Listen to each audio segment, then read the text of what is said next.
लोग किसी पॉजिटिव के कांटेक्ट में आए हैं, ब्लूटूथ के माध्यम से जो अलर्ट जनरेट होते हैं उनको हमारे कंट्रोल रूम से लगातार उनको फ़ोन किया जा रहा है।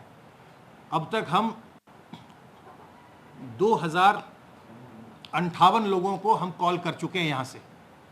उसमें से कुछ लोग ऐसे निकले, 9 लोग जिनको कि जो पॉजिटिव हो गए और जो हॉस्पिटलाइज हैं इस समय, जिनको कि अस्पताल में चिकित्सा जिनकी की जा रही है।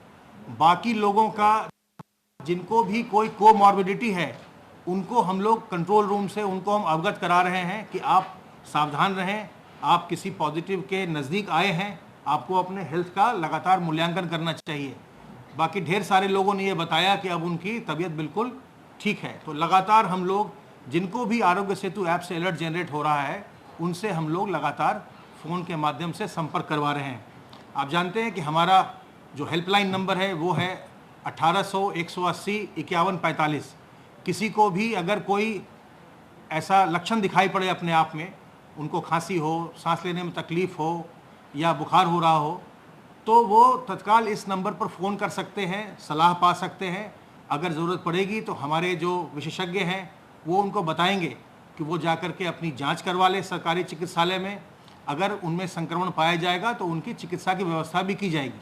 और ये जांच की व्यवस्था और चिकित्सा की व्यवस्था सरकार के द्वारा बिल्कुल निःशुल्क की जाती है। आज आपके माध्यम से एक बार फिर मैं ये ध्यान दिलाना चाहूँगा कि इस समय बड़ी भारी संख्या में प्रवासी कामगार प्रदेश में आ रहे हैं और कुछ ऐसे प्रदेशों से भी आ रहे हैं जहाँ की काफ़ी ये संक्रमण फैला हुआ था और उनके संक्रमित होने की सूचना भी आ रही है। हमारे पास कुछ लोगों के संक्रमित होने की सूचना आ रही है। इसलिए ये बहुत ज़रूरी है कि जो हम लोगों ने कम्युनिटी सर्वेलेंस का मॉडल दिया है उसका बहुत सही उपयोग हो।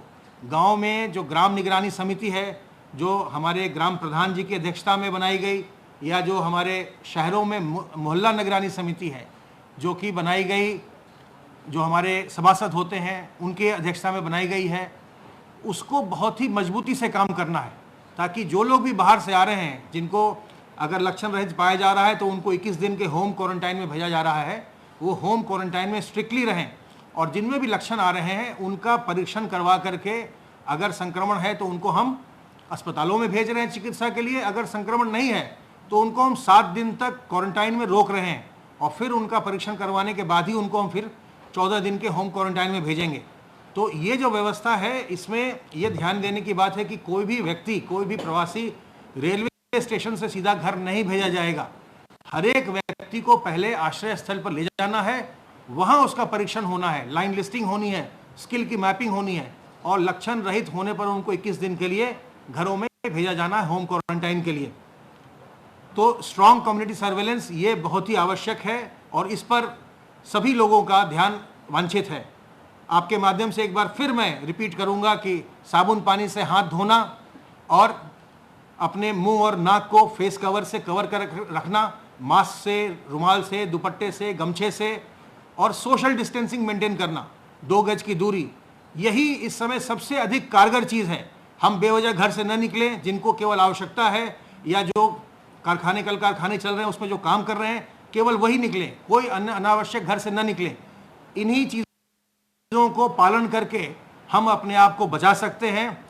इस संक्रमण से बचाव ही एकमात्र रास्ता है। इस पर सभी लोगों को ध्यान देना चाहिए। धन्यवाद।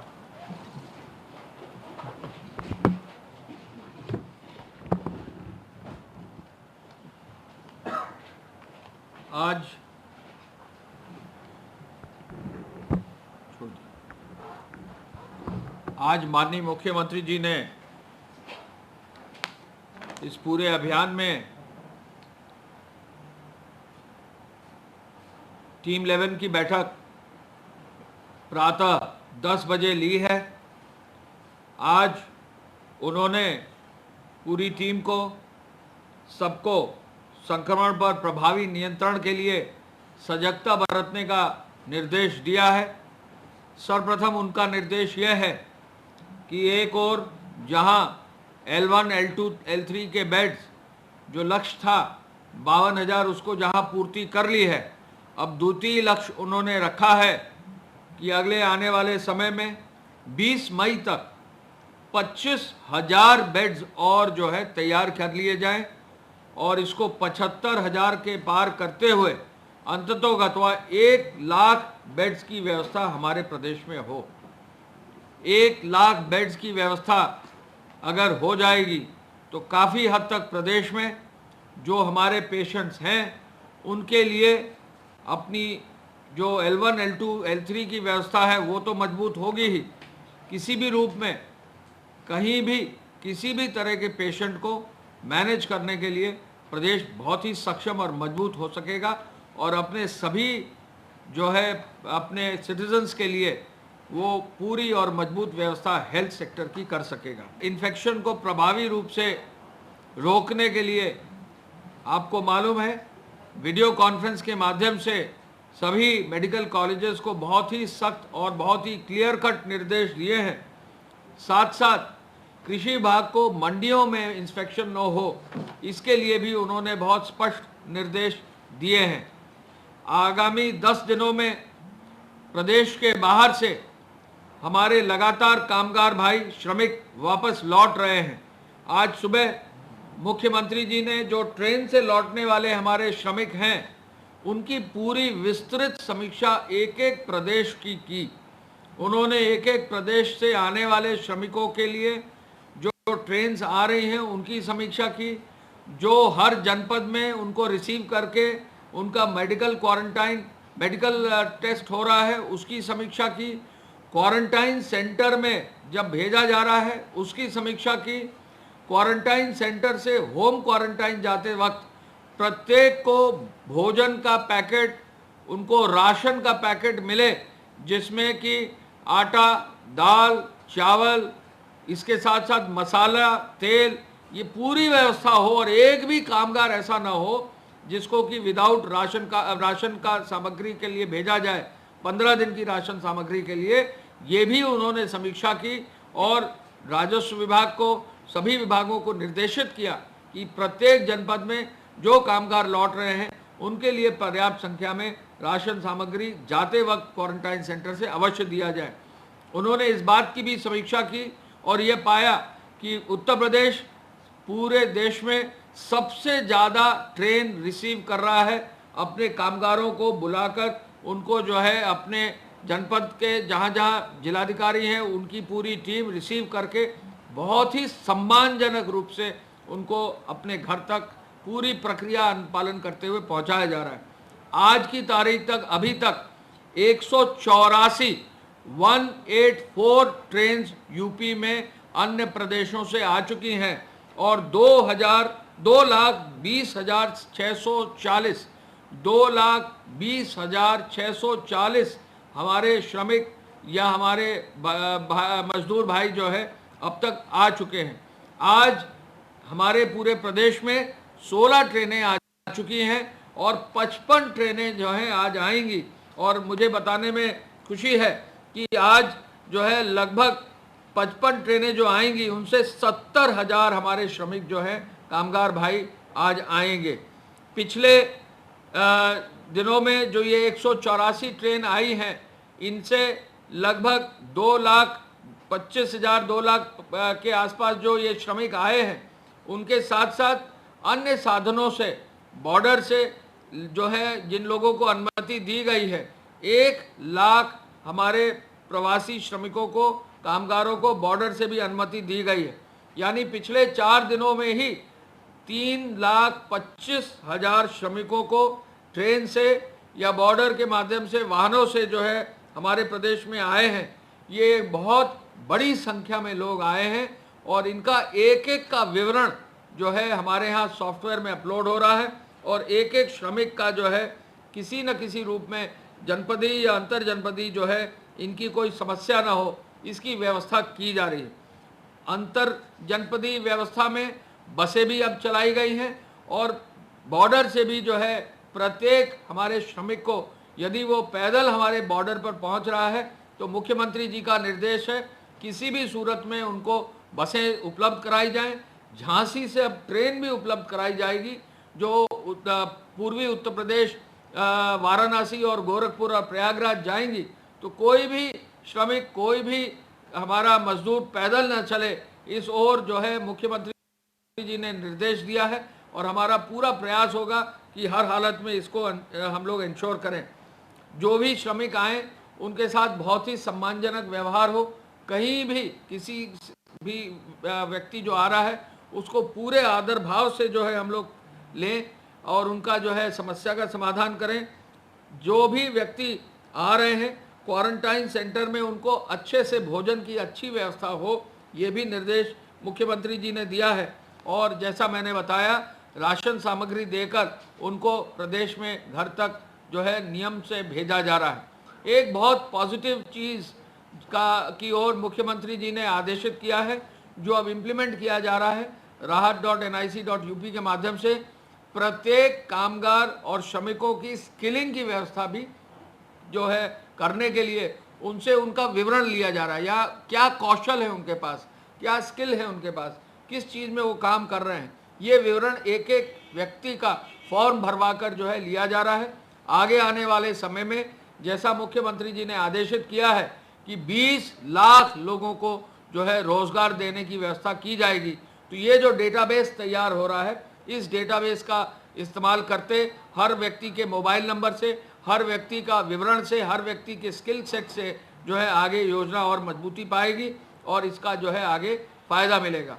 हर व्यक्ति को जो आ रहा है उसको 1000 रुपया भी मिलेगा, यानी जो भी हमारा कामगार और श्रमिक आ रहा है उसका रजिस्ट्रेशन कराकर उसको 1000 रुपया भी जो है प्रदेश सरकार उपलब्ध कराएगी। ये भी एक बहुत बड़ी उपलब्धि है और हमको बताने में खुशी इस बात की है कि अब करीब 32 से 33 लाख लोगों को जो है 1000 रुपये की धनराशि जो है अब तक दी जा चुकी है और काफ़ी मात्रा में ये धनराशि जो गई है इससे बहुत सारे श्रमिकों को, कार्मिकों को लाभ भी मिला है। जो ट्रेन्स हमारी आ रही हैं, अब 42 स्टेशन पे ट्रेन्स हमारी आएंगी।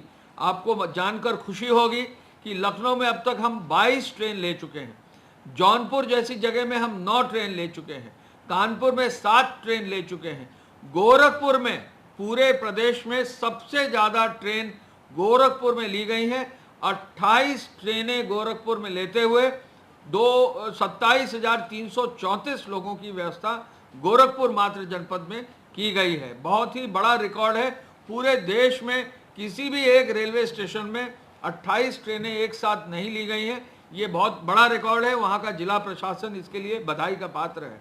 साथ साथ हम लोगों के प्रदेश में प्रयागराज में 11 ट्रेनें ली गई हैं। हमारे प्रदेश में वाराणसी में 8 ट्रेनें ली गई हैं। हमारे प्रदेश में गोंडा जैसे स्थान पर भी 8 ट्रेनें ली गई हैं। हमारे प्रदेश में उन्नाव जैसे स्थान में 7 ट्रेनें ली गई हैं। कुल 184 ट्रेन जो ली गई हैं 2,25,000 लोगों के लिए, ये बहुत बड़ा रिकॉर्ड है। आज इसकी समीक्षा जो है गृह विभाग, भारत सरकार और रेलवे बोर्ड के स्तर पर ही हुई और उत्तर प्रदेश में सबसे अधिक संख्या में ट्रेन और सबसे अधिक संख्या में श्रमिक आने की जो है सूचना मिली और ये भी एक रिकॉर्ड है। आगे आने वाले समय में इस कार्य को निरंतर जारी रखा जाएगा और लगभग 50-55 जो है ट्रेन प्रतिदिन हमारे प्रदेश में लेते रहेंगे और इनकी व्यवस्था और मजबूत होती रहेगी। माननीय मुख्यमंत्री जी ने क्वारंटाइन सेंटर्स की साफ सफाई और बेहतर प्रबंध का निर्देश दिया है। क्वारंटाइन सेंटर की जियो टैगिंग हो गई है और प्रत्येक जो विशेष सचिव जिले के लिए अपॉइंट हुआ था, विशेष अधिकारी अपॉइंट हुआ था, उन्होंने सभी क्वारंटाइन सेंटर्स जाकर उनमें और सुधार किया है। जहाँ भी जो है क्वारंटाइन सेंटर है उनका निरीक्षण किया है। उन्होंने ये भी वेरीफाई किया है कि क्या जो श्रमिक जा रहा है उनको किट मिल गया है या कि नहीं, राशन का किट मिल गया कि नहीं। मुख्यमंत्री जी ने पैदल और साइकिल पर चलने वालों के लिए विशेष रूप से कहा है कि वो कहीं भी न चलें, जगह जगह जहाँ भी वो पाए जाएं उनको जनपद स्तर पर रोककर उनकी भी व्यवस्था तुरंत कर लें और उनको मेडिकल चेकअप कराकर भोजन देकर फिर उनकी व्यवस्था सुचारू रूप से करें। सबका सम्मान किया जाए। प्रवासी कामगारों और श्रमिकों के साथ कहीं भी कोई भी किसी भी तरह की कठिनाई ना हो, ये पुनः उन्होंने बल दिया है। मुख्यमंत्री जी ने ग्राम पंचायतों में, नगर निकायों में, वार्डों में निगरानी समितियां जो गठित हुई हैं उनके कार्य की भी जो है समीक्षा की है। नेहरू युवा केंद्र, युवक मंगल दल, स्वच्छाग्रहियों का, ग्राम चौकीदारों का सबका सहयोग लेकर कहीं भी किसी भी रूप में जो है हर गांव में जो लोग होम क्वारंटाइन में जा रहे हैं उनकी मजबूत और अच्छी व्यवस्था करने का भी निर्देश दिया है। कोई चोरी छुपे गांव में ना पहुंचे, कोई बिना सूचना के गांव में ना पहुंचे, इस ओर ग्राम प्रधानों को और नगरीय वार्डों में सभासदों को निर्देशित किया जा रहा है। और कहीं ना कहीं ये भी देखा जा रहा है कि यदि कोई सूचना न देते हुए आ गया है तो उसकी सूचना संबंधित निगरानी समिति तुरंत स्वास्थ्य विभाग को और जिला प्रशासन को देंगे, जिससे कि उनकी आगे मेडिकल चेकअप करा के आगे की कार्रवाई की जा सके।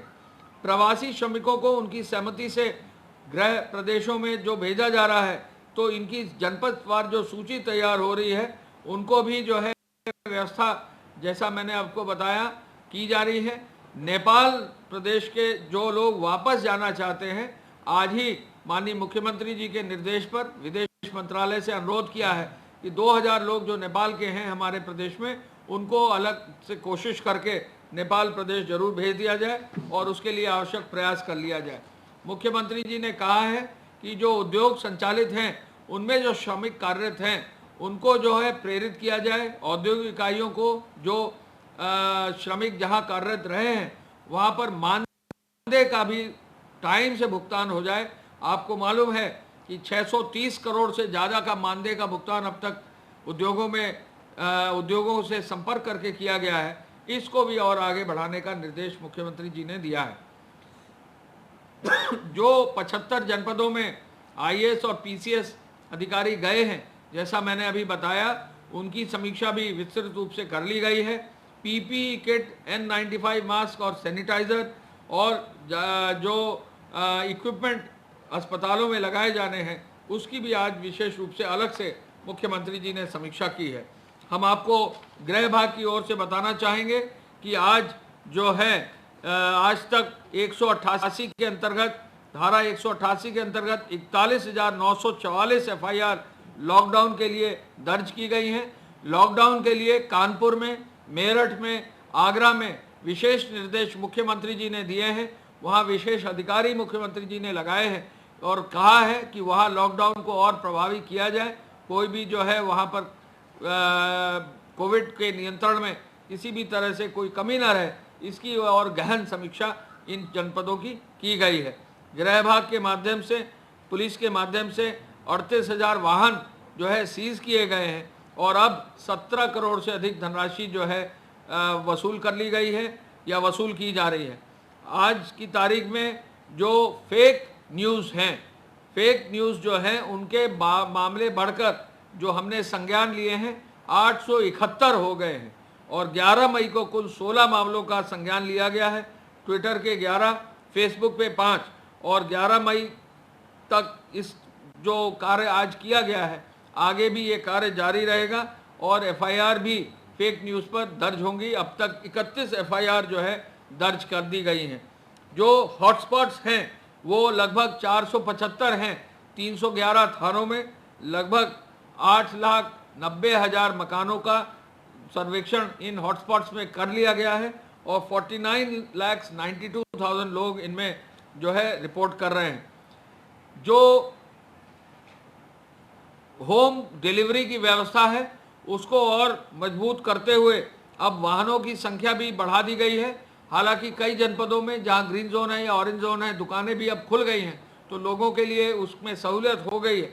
फिर भी जो स्तर रखा गया था दुकानों का और मोबाइल्स का, वो स्तर एज इट इज़ रखा है और लगभग 43,500 से अधिक अभी भी मोबाइल्स जो है फल सब्जी दे रही हैं। अभी भी जो है दूध के लिए 21,000 मोबाइल लगभग 35 लाख लीटर दूध बांट रहे हैं। अभी भी किराना स्टोर्स के माध्यम से 50,500 मोबाइल्स के माध्यम से किराना का जो है वितरण किया जा रहा है। और आपको ये भी बता दें कि राशन कार्ड के वितरण में भी अब लगभग 3 करोड़ 20 लाख कार्ड्स में, यानी 3 करोड़ 20 लाख परिवारों में वितरण कर लिया गया है और 7,45,000 मेट्रिक टन का जो है वितरण कर दिया गया है। 10,19,000 फूड पैकेट का भी वितरण किया गया है और ये भी एक बहुत बड़ी उपलब्धि हुई है। गेहूं क्रय में अब 165 लाख क्विंटल गेहूं का क्रय कर लिया गया है। आपको मालूम है कि कल जो है आंधी तूफान आया था, मुख्यमंत्री जी ने तत्काल आदेश दिया है कि जो आंधी तूफान में जिनकी मृत्यु हुई है उन पर शोक संवेदना देते हुए मुख्यमंत्री जी ने 4 लाख रुपया जो दिया जाना है उसको तत्काल डीएम्स को, जिलाधिकारियों को कहा है कि उसका भुगतान तत्काल कर दिया जाए। मुख्यमंत्री जी ने ये भी आदेशित किया है कि सहजनवा में, गोरखपुर में सड़क दुर्घटना में जो है कुछ कामगार और श्रमिकों की जो है मृत्यु हुई थी, 2-2 लाख रुपया ऐसे श्रमिकों के जो परिवारों को जो गंभीर रूप से घायल हैं 50,000 रुपया, और जो सामान्य रूप से घायल हैं उनके उपचार की व्यवस्था के लिए उन्होंने निर्देश दिया है। कल नरसिंहपुर में जो है मध्य प्रदेश में 5 हमारे प्रदेश के मजदूरों की जो है एक्सीडेंट में मृत्यु हुई थी, उनका पार्थिव शरीर लाने का निर्देश मुख्यमंत्री जी ने किया था, उनके परिवारों तक पहुंचाने का। सीतापुर। तो उत्तर प्रदेश सरकार की तरफ से अपर मुख्य सचिव गृह अवनीश अवस्थी और स्वास्थ्य महकमे की तरफ से प्रेस कॉन्फ्रेंस में वो तमाम बड़ी जानकारी दी गई।